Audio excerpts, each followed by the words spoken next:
தூங்கிய சிறிது நேரத்தில் ஆதித்தின் மொபைல் ஒலி எழுப்பியது. 1-2 ரிங் சத்தத்திற்கு பின்பே ஆதித் எரிச்சலுடன் கட்டிலின் அருகில் இருந்த மொபைலை எட்டி எடுத்தவன் அதில் வர்ஷாவின் எண்ணை பார்த்ததும் இவ எதுக்கு இப்போ ஃபோன் பண்ணுறா என்ற யோசனையுடன் எடுக்கவா வேண்டாமா என்று மனதினுள் குழம்பிக் கொண்டிருக்கையிலேயே மொபைல் அடித்து ஓய்ந்தது. அழகு நிலாவின் உறக்கம் கலையாமல் எழுந்து அவன் அமர்ந்த மறுநிமிடம் மீண்டும் வர்ஷாவிடமிருந்து மொபைல் அழைப்பு வந்ததும் என்னதான் சொல்கிறாள் பார்ப்போம் என்று அதனை ஆன் செய்து காதிற்கு கொடுத்தான். அப்பொழுது வர்ஷா ஆதித் என்று ஆழ்ந்த குரலில் பேசியது. யா என்றவன் எழுந்து சோபாவில் சென்று அமர்ந்து கொண்டே எதுக்கு இப்போ என்ன தொந்தரவு பண்ற வர்ஷா என்று கேட்டான். உடனே அவள், நான் கேள்விப்பட்டது உண்மையா ஆதித், இன்று உனக்கும் அவளுக்கும் கல்யாணமாமே என்று கேட்டான். அதுதான் அன்றைக்கே உன்னிடம் சொல்லிவிட்டதே, இன்னும் 1 வாரத்தில் அவளுக்கும் எனக்கும் கல்யாணம் என்று. 1 வாரத்துக்குள்ளேயே நான் சொன்னபடி அவளை இன்று மேரேஜ் செய்துகிட்டேன் என்றான். அவன் சொன்ன மறுநிமிடம், அப்போ உங்க இருவருக்கும் இன்று முதல் இரவு ஆதித். அது எப்படி ஆதித், உன்னால் அவ்வளவு சீக்கிரமாக என்னை தூக்கி எறிந்துவிட்டு இன்னொரு பெண்ணுடன் நெருக்கமாக இருக்க முடிகிறது? என்னை விட அவள் எதில் பெஸ்ட் ஆதித்? ஒருவேளை நீ என்னிடம் அந்த மாதிரி நெருக்கம் காட்ட முயன்ற போது நான் ஒத்துக்கொள்ளாமல் இருந்ததா இப்படி முடிவெடுத்து விட்டாயோ? என் மீது எத்தனை ஆர்வம் காட்டினாய், என்னை எவ்வளவு சலனப்படுத்தினாய், அத்தனையும் பொய்யா? ஒருவேளை நான் உன் ஆசைக்கு இணங்கி இருந்தால் இப்போ நீ என்ன செய்திருப்ப ஆதித் என்றான். ஒருவேளை அப்பாவி மாதிரி முகத்தை அந்த அழகு நிலா வைத்து கொண்டு உன் கூட அத்துமீறி கல்யாணத்துக்கு முன் உன்னை திருப்திப்படுத்தி அவள் வலையில் உன்னை வீழ்த்திட்டாளோ? அதனால்தான் நீ மயங்கி அவளின் கழுத்தில் தாலி கட்டினாயோ என்று கேட்டு முடித்த மறுநிமிடம் ஆதித்துக்கு கட்டுப்படுத்த முடியாதவாறு கோபம் எழுந்தது. ஏய், யாருக்கிட்ட யாரை பற்றி பேசுகிறேன்னு ஞாபகத்தில் வச்சுக்கோ. இந்த ஆதித்திடமே அவன் பொண்டாட்டி பற்றி தரம் தாழ்ந்து பேச உனக்கு எவ்வளவு தைரியம் இருக்கணும்?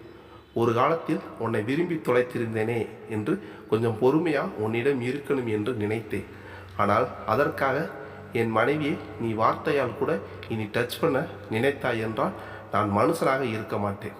இதுவே நீ என்னிடம் இப்படி பேசுவது கடைசியாக இருக்கணும் என்று சொன்னவன் மொபைலை சுவிட்ச் ஆஃப் செய்து வைத்தவன் தலையை கைகள் இரண்டிலும் தாங்கியவாறு அப்படியே உட்கார்ந்து விட்டான். வர்ஷாவின் மொபைல் ஒலிக்கும் முன் அழகு நிலா அவன் கையணைப்பில் இருந்த பொழுது அவனுக்கு உண்டான மகிழ்ச்சி, ஆசை எல்லாம் இருந்த இடம் தெரியாமல் ஓடிவிட்டது. வர்ஷா அவனிடம், உன் ஆசைக்கு நான் சம்மதித்திருந்தால் இப்போ நீ என்ன செய்திருப்ப ஆதித் என்ற கேள்வி அவனை பலமாக தாக்கி இருந்தது. வர்ஷா பேசும்போது அவளின் குரலில் இருந்த துக்கம் அவனை குற்றவாளியாக உணர வைத்தது. அதற்காக இப்பொழுது அவள் மேல் காதல் எல்லாம் அவனுக்கு இல்லை. ஆனால் தனக்கு பொருத்தமானவள் அவள் இல்லை என்று உணராமல் அவளிடம் ஆசையை காட்டி காதல் என்ற பெயரில் சலனப்படுத்திய தன் முட்டாள்தனத்தால் வர்ஷாவின் மனம் துன்பப்படுத்தி விட்டோம் என்ற குற்ற உணர்வு அவனை பாடாய்படுத்தியது. தூக்கம் அவனை விட்டு தூரப்போனதால் வேண்டாத எண்ணத்தில் இருந்து தன்னை நீக்க தனது வேலையில் மூழ்க முடிவெடுத்து தனது ஆபீஸ் ஃபைல்களை பார்க்க ரீடிங் ரூமிற்கு சென்று மறைந்தான். அழகு நிலாவிற்கு அவனின் மொபைல் ஒலி எழுப்பியதுமே தூக்கம் கலைந்து விட்டது. ஆனால் ஆதித்தின் அணைப்பிற்குள் இருந்தவளால் கண் விழித்து கூச்சத்தால் அவன் முகம் பார்க்க முடியும் என்று தோன்றவில்லை. படுக்கும் முன் அவள் மனது ராசாத்தியின் புறக்கணிப்பாலும் வார்த்தைகளாலும் காயம்பட்டு அதிலிருந்து மீள முடியாமல் இருந்தவளுக்கு ஆதித்தின் அணைப்பு அவசியமானதாக இருந்தது. அவனின் அரவணைப்பு இல்லை என்றால் தூக்கத்திலிருந்து மீள முடியாமல் அழுதே கரைந்திருப்பாள். ஆனால் அவன் உனக்கு நான் இருக்கிறேன் என்று தேற்றி அமைதிப்படுத்தி உறங்கி விழித்தவளுக்கு அவனின் அணைப்பு இப்பொழுது கூச்சத்தை கொடுத்தது. இருந்தாலும் காதல் கொண்ட அவளின் மனம் கள்ளத்தனமாக அவனின் அணைப்பை சுகமாக ஏற்றது. அவளின் மயக்கம் ஆதித் போனில் இப்போ எதுக்கு என்னை தொந்தரவு செய்கிற வர்ஷா என்று கூறியதுமே தெளிந்து விட்டது. நான் ஆதித்தின் காதலி அல்ல, அந்த வர்ஷா தான் அவனின் காதலி என்ற உண்மை அவளுக்கு முகத்தில் அறைந்தது போல் இருந்தது. தாலி கட்டிவிட்டார் என்பதற்காகவும் தன் அம்மாவின் ஆசைக்காகவும் எனக்கு நல்ல கணவனாக நடந்து கொள்ள முயற்சி செய்யும் இந்த ஆதித்துக்கு நான் என்ன கைமாறு செய்ய போகிறேன் என்று வினா எழுந்தது. அதற்கு அவள் கண்ட விடை, ஜானகிக்கு உடல்நிலை நலமானதும் அவருடன் வாழும் இந்த வாழ்க்கையை மனதில் பொக்கிசமாக வைத்து கொண்டு எங்கேயாவது கண்காணாத இடத்திற்கு சென்று தனது காலத்தை வாழ்ந்து முடிக்க வேண்டும் என்பதுதான். ஆனால் அப்படி போகும்போது வர்ஷாவிடம் அவங்க காதலிக்கும் போது இருந்த அதே ஆதித்தாக நான் ஒப்படைப்பதை சொல்லிவிட்டே சென்று விட வேண்டும் என்ற முடிவினை எடுத்தாள் அழகுநிலா. முடிவெடுப்பது என்னவோ எடுத்து விட்டாள். ஆனால் ஆதித்தை விட்டு பிரிவதை இப்பொழுது நினைக்கையிலே அவளது உள்ளம் பெரும் அழுத்தத்திற்கு உண்டானது. மேலும் ஆதித் கொஞ்ச நேரத்திற்கு முன் தன்னை நெருங்கி அணைக்கையில் அதனை இயல்பாக தனது உள்ளமும் உடலும் ஏற்றதை அவள் நினைவு கூர்ந்தாள். இதேபோல் மீண்டும் அவன் தன்னை நெருங்கி வந்தால் அவளால் அவனை விலக்க முடியும் என்று தோன்றவில்லை. மனைவி என்ற உரிமையில் தன்னை ஆதித் நெருங்காதவாறு பார்த்து கொள்ள வேண்டும் என்று முடிவெடுத்தாள். போன தடவை இங்கு வந்தபோது தங்கி இருந்த அந்த ரீடிங் அறையிலேயே இனி தங்கி கொள்ளணும். ஏன் என்று ஆதித் கேட்டால், அவள் வீட்டில் அவளின் அம்மா ராசாத்தி மற்றும் குமரேசன் அவளை மனமாற ஏற்றுக்கொண்டால் மட்டுமே அவனுடன் இணைய முடியும் என்று கூறிவிட வேண்டும் என்று நினைத்து கொண்டாள் அழகுநிலா. வர்ஷா மொபைலை வெறித்தபடி உட்கார்ந்து இருப்பதை பார்த்து கொஞ்சம் தொலைவில் நரேனுடன் நின்று கொண்டிருந்த மாதேஷ் அவளின் அருகில் வந்து அமர்ந்தான். அப்பொழுது அவனை பார்த்த வர்ஷாவிடம், என்ன வர்ஷா, ஆதித்திடம் நான் அவனுக்கு இன்று கல்யாணம் என்று சொன்னதை கேட்டு உறுதிப்படுத்தி கொண்டாயா என்று கேட்டான். அவன் அவ்வாறு கேட்டதும் கலங்கிய தனது கண்களில் கண்ணீரை வலிய விடாமல் சமாளித்தபடி, எனக்கு கொஞ்சம் தனியாக இருக்கணும் மாதேஷ், ப்ளீஸ் என்னை தொந்தரவு செய்யாதீங்க என்று கூறினான். அவளின் வருத்தம் ஏனோ மாதேஷை வருத்தம் கொள்ள வைத்தது. எனவே அவன், உங்களை மாதிரி ஒரு அழகான பெண்ணை இழந்ததுக்கு அந்த ஆதித்து தான் வருத்தப்படணும் வர்ஷா. உங்கள் அருமை தெரியாத அவனுடன் உங்கள் கல்யாணம் முடியாமல் இருந்தது தான் உங்களுக்கு நல்லது. அவனுக்காக நீங்கள் அழக்கூடாது என்று கூறிக்கொண்டு இருக்கும்போது அவர்களிடம் வந்து அமர்ந்தான் நரேனும். நரேன் அங்கு வந்து அமர்ந்ததும் மாதேஷ் டக்கென்று எழுந்து விட்டான். உடனே, வா நரேன், நம்ம அங்கே போகலாம் என்று அங்கு உட்கார்ந்த நரேனை இழுத்து கொண்ட போக முயன்றான். ஏனென்றால் நரேனின் பார்வையில் வர்ஷா விழுவதை அவன் விரும்பவில்லை. அவனின் செய்கையை பார்த்த நரேன், ஏய் உட்காருடா, என்னை அவங்களுக்கு அறிமுகப்படுத்து மாதேஷ் என்று உட்கார்ந்திருந்தவன் அவனையும் இழுத்து அமர வைத்தான். பின் அவனே வர்ஷாவிடம், நான் நரேன், மாதேஷின் நண்பன், அது மட்டுமல்ல மினிஸ்டர் காந்தனின் ஒரே மகன் என்று கூறியவன் பதிலுக்கு வர்ஷா எதுவோ சொல்ல வருவதை தடுத்து, உங்களை பற்றி நீங்கள் எதுவும் சொல்ல வேண்டாம், உங்களை பற்றிய அனைத்து விஷயமும் தெரியும், இன்க்ளூடிங் ஆதித் உங்களை கலட்டி விட்டது கூட என்று கூறினான். நரேன் மினிஸ்டர் காந்தனின் மகன் என்று அவன் கூறியதுமே, அழகுநிலாவை இவனிடம் இருந்து காப்பாற்ற முயன்றதால் தான் ஆதித்தை சந்தேகப்பட்டோம், அதனால்தான் இருவருக்கும் பிரிவு வந்தது என்ற உண்மை அவளுக்கு புரிந்து அவனின் மேல் கோபம் உண்டானது வர்ஷாவிற்கு.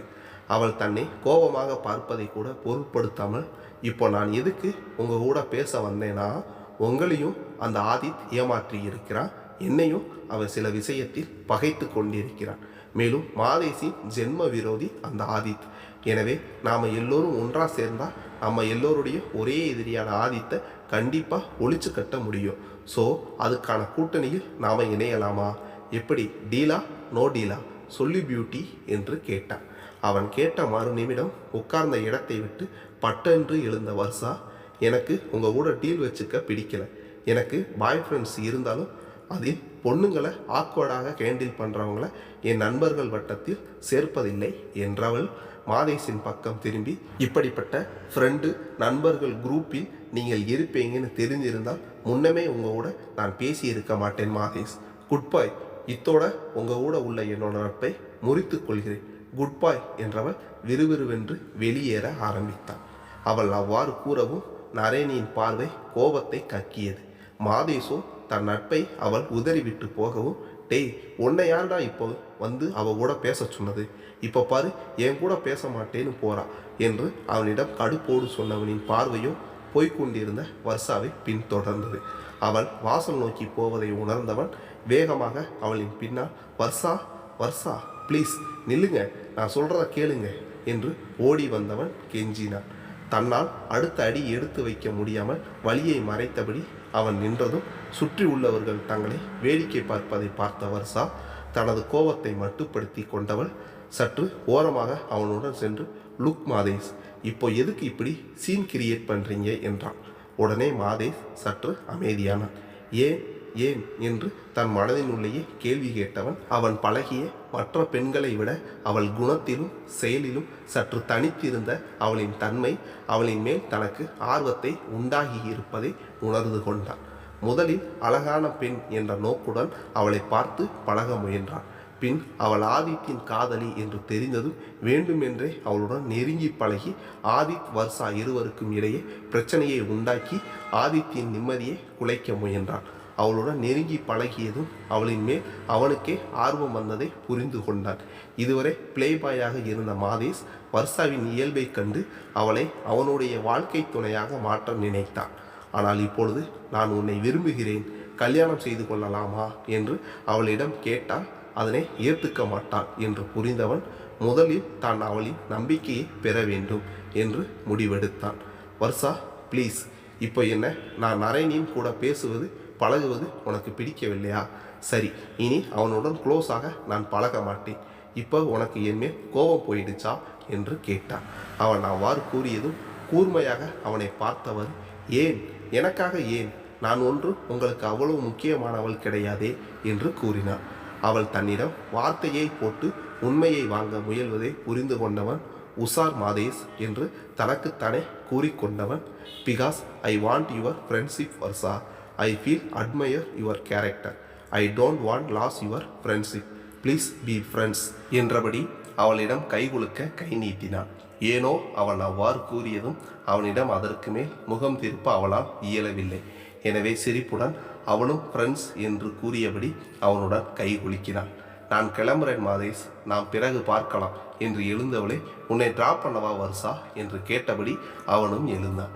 ஓகே மாதேஷ் என்று அவன் புன்னகையுடன் கூறியதும் இருவரும் பேசியபடி வெளியேறினார். அவ்வாறு பேசிக்கொண்டே வெளியேறிய இருவரையும் குரோதத்துடன் பார்த்து கொண்டிருந்தார் நரேன்.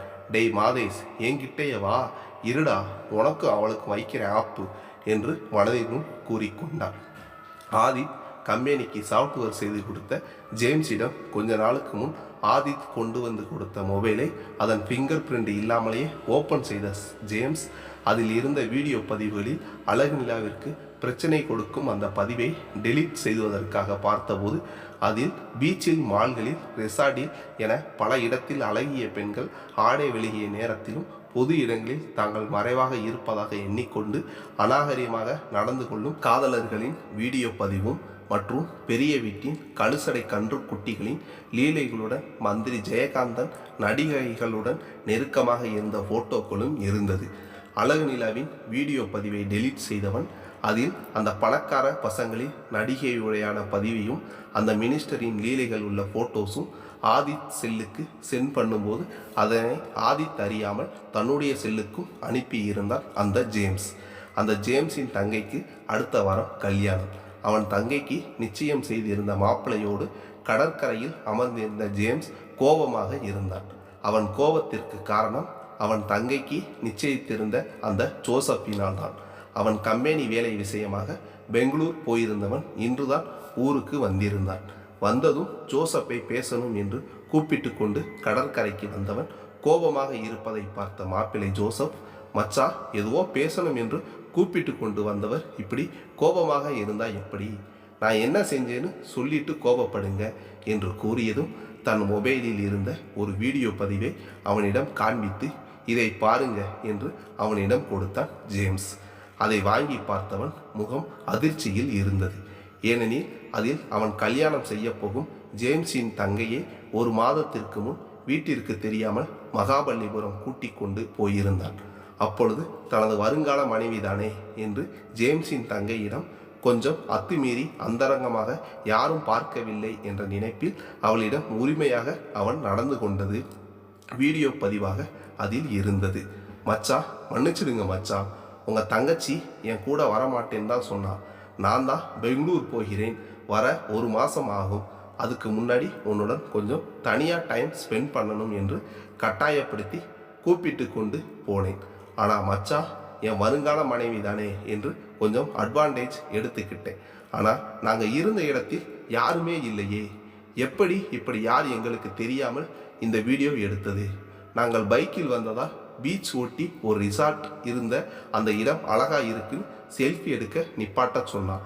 அங்கே ஆள் நடமாட்டமே இல்லை, நாங்கள் மட்டும்தான் இருக்கிறோம் என்ற நினைப்பில் அப்படி நடந்துக்கிட்டோம், தப்புதான் மச்சான் என்று மன்னிப்பு கேட்டான். ஆனால் அவனின் சட்டையை கொத்தாக பிடித்து விட்ட ஜேம்ஸ், டே யாருமே இல்லை என்று நீ சொல்ற, ஆனால் இந்த வீடியோவை எவனோ எடுத்திருக்கிறான். அப்படி என்னடா பொது இடத்தில் வரமுறை தாண்டீங்க? நமக்குன்னு ஒரு கட்டுப்பாடு வரமுறைன்னு எதுவும் இல்லையா? கல்யாணத்திற்கு பிறகு அந்தரங்கமாக 4 சுவத்துக்குள் நடக்கிறத கல்யாணத்திற்கு முன்னமே பொது இடத்தில் யாரும் இல்லை என இப்படி நடந்து கொள்வதால் தானே குற்றங்கள் பெருகி விடுகிறது. வீடியோ எடுத்தவன் இத்தோட உங்களை விடாம உங்களோட செயலால் வேறு மாதிரி அவன் யோசித்து உன்னை அடித்து போட்டுட்டு என் தங்கையை தூக்கி கொண்டு போய் ஏதாவது பண்ணியிருந்தா என்றதும் ஜேம்ஸ் சாரி மச்சான் என்று விபரீதத்தை உணர்ந்து அச்சத்துடன் கூறியதும் அவனை பிடித்திருந்த பிடியை தளர்த்தியவன், நாம மனுஷங்க ஜேம்ஸ், ஆடு மாடு நாய் மாதிரி கண்ட இடத்துலையும் கட்டுப்பாடு மீறி நடக்கக்கூடாது. இதெல்லாம் என் தங்கையிடம் என்னால் நேரடியாக எடுத்து சொல்ல முடியாது. அதனால்தான் நீங்கள் ஊரில் இருந்து வந்ததும் உங்களை கூப்பிட்டு கண்டிக்கிறேன். அது அந்தந்த நேரத்தில் அதற்குரிய இடத்துல நடந்தால்தான் மதிப்பு மாப்பிள்ள, புரிந்து கொள்வீர்கள் என்று நினைக்கிறேன் என்று கூறினான். இனி இது மாதிரி நான் நடந்து கொள்ள மாட்டேன் மச்சான். ஆனால் இதை எடுத்தது யார்? உங்களுக்கு இது எப்படி கிடைத்தது என்று கேட்டான். அப்பொழுது ஆதித் தன்னிடம் வந்து அவருக்கு தெரிந்த பெண்ணுக்கு இந்த போனில் உள்ள வீடியோ பதிவால் பிரச்சனை என்று கூறியவன் அந்த போனை அதற்குரிய பாஸ்வேர்டான அந்த மொபைலின் உரிமையாளரின் கைரேகை இல்லாமல் ஓப்பன் செய்து அந்த வீடியோ பதிவை டெலீட் செய்வதற்காக தன்னிடம் கொண்டு வந்ததை சொன்னான். அப்படி செய்யும் போதுதான் அது மினிஸ்டர் காந்தனின் மகன் நரேனின் மொபைல் என்று தெரிந்து கொண்டேன். பின்பு அதில் இருந்த வீடியோக்களை பார்த்தபோதுதான் தெரிந்தது அந்த நரேன் சரியான பொறுக்கி. எடுக்கக்கூடாத நேரத்தில் பெண்களை அவர்களுக்கு தெரியாமல் போட்டோ மற்றும் வீடியோ எடுத்து அதை ரசிக்கும் கேவலமான புத்தி உடையவன் என்று தெரிந்து கொண்டேன். அவனின் அந்த பழக்கம் கடைசியில் அவனை சுற்றி உள்ளவர்களையும் அதே மாதிரி எடுக்கும் வரை போய் கடைசியில் அவனையும் அவனது அப்பாவையுமே அதே மாதிரி எடுத்து வைத்திருக்கிறான். இதில் மாட்டும் குடும்ப பெண்களை என்னென்ன பாடுபடுத்தினானோ இவனை எல்லாம் சும்மா விடக்கூடாது. இவனின் முகத்திரையை கிழித்து நாரடிக்க வேண்டும். அப்பொழுதுதான் இது போன்ற ஈனச் செயல் செய்பவர்களுக்கு பயம் ஏற்படும் என்று கூறினான் ஜேம்ஸ். அவன் கூறியதும் தனது அந்தரங்கத்தை வீடியோ எடுத்த அந்த நரேனின் மேல் சுல்லென்று கோபம் ஏறியது. எனவே கண்டிப்பாக ஏதாவது செய்யணும் மச்சான். அந்த நரேனும் அவனின் கூட இருப்பவர்களும் அந்த நடிகையுடையான வீடியோவை நெட்டில் வைரலாக்கி அவர்களை மானத்தை வாங்கணும். அப்போதான் மற்றவங்க அந்தரங்கத்தை இதே போல் வீடியோ எடுத்து பார்ப்பதை நிறுத்துவாங்க அந்த பொறுக்கிங்க என்று கூறினார். அவன் அவ்வாறு கூறியதும், அவசரப்படாதீங்க மாப்பிள்ள, அதில் உள்ளவங்களெல்லாம் பெரிய இடத்து பசங்க, நாம் தான் அப்படி செய்தோம் என்று தெரிந்தால் அவர்கள் கோபத்தில் நம்மை எது வேண்டுமென்றாலும் செய்யலாம். அடுத்த வாரம் உங்கள் கல்யாணம் நல்லபடி முடியட்டும், அதற்கு பிறகு இதை எப்படி செய்யலாம் என்று யோசிப்போம் என்று கூறினார் ஜேம்ஸ். காலையில் சீக்கிரமே எழுந்துவிட்ட அழகு நிலா பக்கத்து அறையில் கதவை லேசாக திறந்து பார்த்தாள். ஆதித் ஃபைலை தனது நெஞ்சில் கவிழ்த்தியவாறு அந்த சேரில் சாய்ந்து உட்கார்ந்து காலை முன்னால் இருந்த மேஜையின் மீது நீட்டி தூங்கிக் கொண்டிருந்தான். சத்தம் எழுப்பாமல் அங்கிருந்த கபோர்டில் உள்ள அவளின் பேக்கில் இருந்து உடை மற்றும் துண்டை எடுத்துக்கொண்டு குளித்து வந்தவள் தன் முகத்தை கண்ணாடியில் பார்த்தாள். இரவு அழுததாலும் சரியாக தூங்காததாலும் அவளின் இமை லேசாக தடித்து கண் சிவந்திருந்தது. அதனை கண்ணுக்கு மையிட்டு கொஞ்சம் ஃப்ரெஷ்ஷாக இருப்பது போல் ஒப்பனை செய்து வெளியில் வந்தவளே பொன்னி சமையல் அறையில் இருந்து எட்டி பார்த்தாள். அம்மா, காஃபி உங்களுக்கும் ஐயாவிற்கும் தரட்டுமா என்று கேட்டாள். அவர் தூங்குகிறார் பொன்னி, எனக்கு மட்டும் கொடுங்க என்று கூறி வாங்கியவள் வெளியில் இருந்த தோட்டத்தை பார்த்து கொண்டே நடந்தவள் புல்களுக்கு இடையில் இருந்த கல்லில் அமர்ந்து காஃபி அருந்தி முடித்தவளுக்கு இங்கு இருக்கும் காலம் வரை ஆதித்துடனான தனது வாழ்க்கையை நல்ல தோழமையுடன் அவனுடன் பழகி தன் நெஞ்சில் பொக்கிஷமாக பதித்து வைத்து கொள்ள வேண்டும். அவனை விட்டு பிரிந்த பின் அந்த நினைவுகளுடனே தன் காலத்தை கழிக்க வேண்டும் என நினைத்தவளுக்கு அழுகை வந்தது. தன் காதலிக்கும் ஒருவனையே கணவனாக அடைந்த பின்பும் அவனிடம் தன் காதலை உணர்த்த முடியாமல் உள்ள தன் நிலையை நினைத்தவள் மனம் இந்த நிலைமை யாருக்கும் வரக்கூடாது என்று நினைத்து கொண்டாள். அப்பொழுது வீசிய காட்டில் அசைந்த புல்கள் அவளின் காலை உரசி அதில் இருந்த பனித்துளிகள் அவளை சிலிர்க்க வைத்தன. நேற்று ஆதி தன்னை அணைத்த பொழுது அதே போல்தான் சிலிர்த்ததை உணர்ந்தவளின் இதழில் புன்னகை அரும்பியது. அவன் அணைத்த போது ஒரு தாயிடம் குழந்தையாக ஒன்றுவது போல் இருந்தவளுக்கு இப்பொழுதுதான் அவனின் அணைப்பில் இருந்ததை நினைத்ததும் வெட்கம் ஏற்பட்டது. அவளின் உள்மனம் சந்தோஷத்தில் அதை பத்திரப்படுத்தி கொண்டது. அவளின் உதடுகள் அதை உணர்ந்து பாட்டாகவே படித்தது. இதே அழுத்தம் அழுத்தம், இதே அணைப்பு வாழ்வின் எல்லை வரை வேண்டும் வேண்டும் என்ற பாடலை முணுமுணுத்தது. அப்பொழுது அவளின் அருகில் வந்து நின்ற ஆதித்தின் அரவம் கேட்டு நிமிர்ந்து அவளை பார்த்தவனுக்கு புன்னகையுடனான அவளின் முகம் அவனுக்கு சந்தோஷத்தை கொடுத்தது. அவனும் அவளின் அருகில் அமர்ந்தவன், என்ன பாட்டெல்லாம் பலமாக இருக்கு, என்ன நினைச்சுதானே நீ பாடின என்று குறும்புடன் அவளிடம் கண்ணடித்து கேட்டான் ஆதித். அவன் அவ்வாறு கேட்டதும் சிரித்தபடி, நினப்பு தான் உங்களுக்கு என்று அவள் உதடுகள் சொன்னாலும் அவள் கண்கள் என்னவோ ஆமாம் என்று அவனிடம் சொல்வது போல் அவனுக்கு தோன்றியது. அவனின் பார்வை வீச்சில் தடுமாறிய அவளின் உள்ளத்தை திசை திருப்பும் நோக்குடன், என்ன எந்திரிச்சு அப்படியே வந்துட்டீங்க, போய் ஃப்ரெஷ் பண்ணிட்டு வாங்க, குளிங்க, சாப்பிட்டு விட்டு ஹாஸ்பிட்டல் போகணும், அத்தை நம்மளை எதிர்பார்த்து காத்திருப்பாங்க என்றாள் அழகுநிலா. அவள் அவ்வாறு கூறியதும் ஆதித் அவளிடம், காலையில் எழுந்ததும் என் பொண்டாட்டியை பார்க்கணும் என்று பார்த்தா ரூமில் காணாம், அதுதான் உன்னை தேடி வந்தேன் என் பேபி, நீயும் இந்த அத்தானை நினச்சி பாட்டு பாடிக்கிட்டு இருக்கிற என்று கூறியவன், வா வா என்னை குளிக்க வச்சு ட்ரெஸ்ஸு மாற்றி விடு என்று கூறியவன் எழுந்து அவளையும் கைப்பிடித்து எழச் சொல்லி இழுத்தான். அவனின் வார்த்தையை கேட்டு தன் கண்ணை விரித்து, என்ன நானா, விளையாடாதீங்க ஆதித், போய் கிளம்பி வாங்க, அத்தை காத்திருப்பாங்க என்று மறுபடியும் கூறினார். மகனும் மருமகனும் இன்னைக்கு லேட்டாக வரட்டும் என்று தான் ஆசைப்படுவாங்க. நாம் விடிஞ்சா உடனே அங்கே போய் நின்னா மகனும் மருமகனும் தன்னை நினச்சி வருத்தத்தில் சந்தோஷமாக இருக்கவில்லை என்று கவலைப்படுவாங்க. ஸோ மதியம் ஹாஸ்பிட்டல் போனால் போதும், இப்போ நான் சொன்னதை செய், என் கூட வா என்று கூறினான் ஆதித். அவனின் அலம்பலை அவள் மனம் ரசித்தாலும் அவளின் வாயோ, ப்ளீஸ் ஆதித், இன்னும் நான் என்றவள் எப்படி கூற என்று ஒரு நிமிடம் யோசித்தவள் பின் வார்த்தைகளை கோர்த்து, எனக்கு கொஞ்சம் அவகாசம் வேணும் ஆதித், கல்யாணம் தான் அவசரமாக நமக்கு நடந்து விட்டது, நாம் கொஞ்ச நாள் நல்ல ஃப்ரெண்ட்ஸாக மட்டும் இருக்கலாமே என்றாள் அழகுநிலா. அவ்வளவு நேரம் அவளுடன் இணக்கமாக பேசி கொண்டிருந்தவன் அவளை ஆழ்ந்து பார்த்து, வாட்ஸ் யூ பேபி, நைட் நல்லா தானே இருந்த, திடீர்னு என்னாச்சு என்று கேட்டவன் அவள் முகத்தை உற்று பார்த்தவன், நைட்டு நீ தூங்கலையா, உன் கண்ணை பார்த்தா தூங்கிய மாதிரி தெரியலையே, ஆனால் என் கையணைப்பில் உன்னை நான் தூங்க வச்சுட்டேன் தானே நினைச்சேன், பிறகு எப்படி என்று யோசித்தவன், ஐ காட் இட், அப்போ எனக்கு வந்த ஃபோன் சத்தத்தில் நீயும் எழுந்துட்டியா, எனக்கு அந்த வர்ஷாவிடம் இருந்து அந்த நேரத்தில் ஃபோன் வந்ததால்தான் இந்த முடிவா அழகி என்று கேட்டான். அவனின் யூகத்தை பார்த்தவன், எப்படி சரியா எதிரில் இருப்பவரின் மனதை கணித்து விடுகிறார் என் ஆதித் என்று நினைத்தவள் தான் நினைத்ததை செயல்படுத்துவது எளிதல்ல என்பதையும் உணர்ந்து கொண்டாள். அவளின் பதிலுக்கு அவளின் முகத்தையே பார்த்து கொண்டிருந்த ஆதித்தை பார்த்தவள் முகத்தை கடினமாக வைத்து கொண்டு, அதுவும் ஒரு காரணம்தான் என்றவுடன் கோபத்துடன், என்னை சந்தேகப்படுறிய அழகுநிலா என்று கோபத்துடன் கேட்டான். அவனின் கடினமான முகத்தையும் வார்த்தைகளையும் கேட்டவளுக்கு முணுக்கென்று கண்ணில் நீர் சுரந்து விட்டது.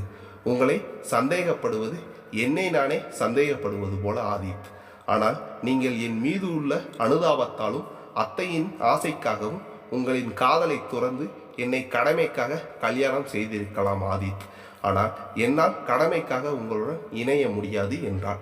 அவள் கூறியதை கேட்ட ஆதித்திற்கு அவளின் மேல் கோபம் சுறுசுறு என்று ஏறியது. தன் கண்ணை மூடி ஒரு நிமிடம் நின்று கோபத்தை அடக்கியவன் வாயிலிருந்து வார்த்தைகள் அனலாய் தெரித்தது. என்னடி சொன்ன, கடமைக்காக உன் கழுத்தில் தாலியை கட்டினேனா, இந்த ஆதித்துக்கு பிடிக்காததை யாராலும் கார்னர் செய்து செய்ய வைக்க முடியாது. எனக்கு ஒன்றுதான் புரியலை, நேற்று ஒன்று நீ கடமைக்காக என் அணைப்பை ஏற்றது போல் இல்லையே, என்கிட்டையே விளையாடி பார்க்கிறாய் அழகுநிலா என்றவன் மனதிலும், நீயே உன்னை அறியாமல் என்கிட்ட மெல்டாவ என்று கூறியவன், நான் ஃப்ரெஷ் ஆகி வருகிறேன், மற்றவங்க முன்னாடி குறிப்பா அம்மா முன்னாடி என்கிட்ட இருந்து விலகி இருக்கிற மாதிரி நடந்துக்கிட்ட உன்னை என்ன செய்வேன்னு எனக்கே தெரியாது என்று கூறியவன் திரும்பி அவளை விட்டு கோபமாக வீட்டிற்குள் சென்று மறைந்தான். அவ்வளவு நேரம் அழகாக தெரிந்த அந்த இடம் ஏனோ இப்பொழுது அவளுக்கு அவ்வாறு தெரியவில்லை. அவளும் அவனை தொடர்ந்து வீட்டிற்குள் வந்தவள் பொன்னி என்ன சமைக்கிறாள் என்று பார்க்க அடுப்படிக்குள் நுழைந்தாள்.